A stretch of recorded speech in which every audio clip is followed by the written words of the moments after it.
How often do you forget that you exist? Not in the literal sense. Of course, you know your name, you know your face in the mirror, but I mean truly exist. As someone with weight, with edges, with breath. Someone that matters even when no one else is watching. When was the last time you paused long enough to feel your presence settle in your chest? Most of us are taught to give. We're raised on praise for being useful, agreeable, and dependable. And so we begin to orbit other people, their needs, their rewards, and their expectations, until we become strangers to ourselves. You can perform your life so well that you stop living in it. Let's come back.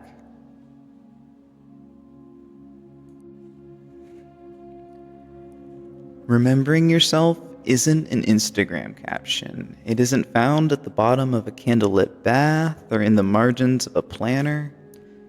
It's found in that sudden moment of clarity when you catch yourself folding your needs down into something quieter, something more acceptable, again and again. It's that realization that you've become fluent in other people's expectations and illiterate in your own inner language. You'll begin to notice how your voice changes when someone else enters the room, how your posture stiffens, how quickly you nod before considering whether or not you agree. It's subtle and it's automatic because it's survival and it's trained into you like any other reflex.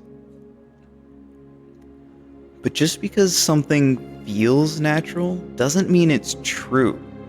And just because you've always done it doesn't mean you always have to do it.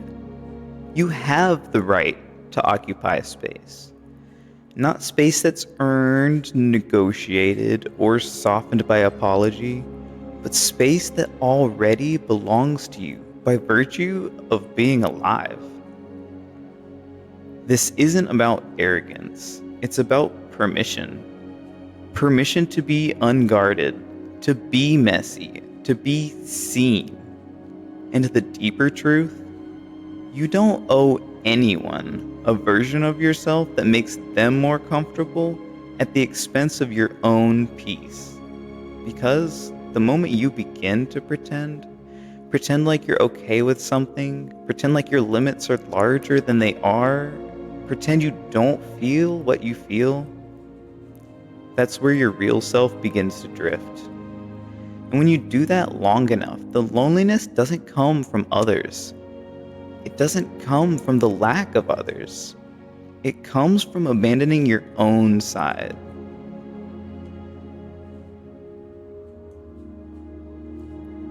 There's a particular kind of ache that comes from vanishing in plain sight. From waking up every day and stepping into a life you've rehearsed rather than one that's written in your own handwriting. And the scariest part is how easy it is to normalize the ache. You tell yourself, you're just tired, you're just busy, that it's not a big deal. You push through and you keep smiling. But underneath it all, you feel the static. You feel that dull hum of disconnection, like you've been tuned into the wrong frequency for so long that silence just feels suspicious. And that feeling, that tug in your chest, that restlessness in your body, those dreams that keep interrupting your sleep, it's not dysfunction. It's the soul's alarm clock. It's that part of you that still remembers. And sometimes remembering yourself doesn't feel like a glorious awakening. Sometimes it feels like grief. Because in waking up, you begin to see how long you've been gone. How many times you said yes when your body just wanted to say no. How many times and how often you traded your alignment for others' approval. But grief is not the end. It's the gate. It's the beginning, and walking through that gate is what leads you home.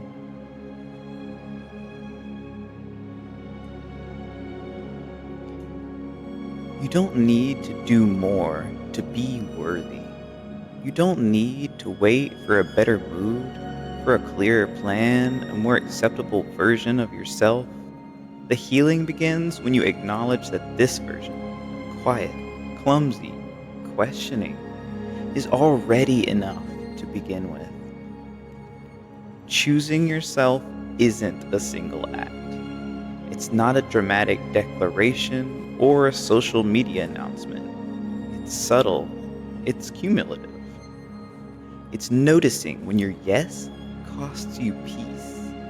It's pausing before you explain yourself. It's letting silence fall when you'd normally fill it just to ease someone else's discomfort. It's holding your boundaries not like an iron shield, but like a soft perimeter of truth. Something that protects what you're still learning to value, yourself. And here's the beautiful thing about remembering yourself. Once you do, the world around you begins to shift.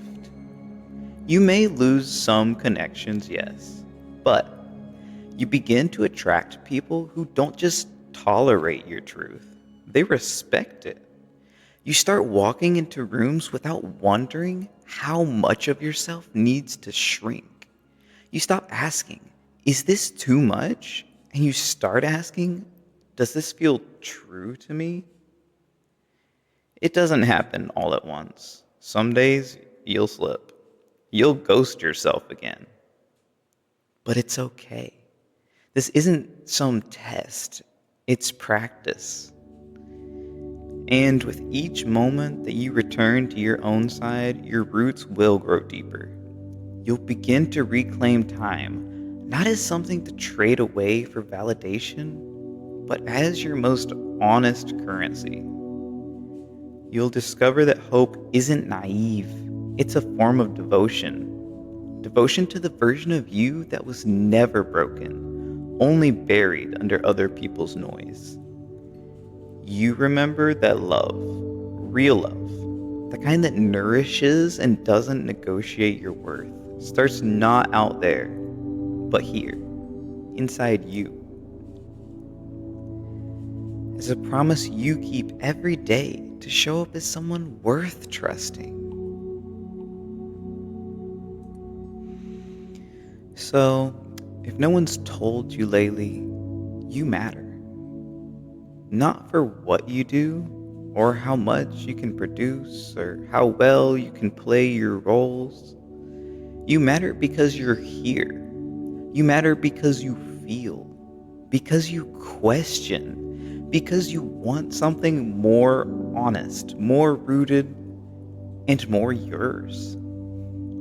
And the next time you feel yourself fading, turn inwards and whisper, "Come back. I see you. I remember you."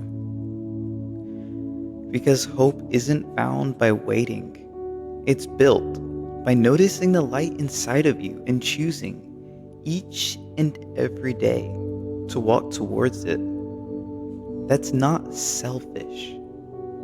That's survival evolving into something softer. That's you remembering yourself.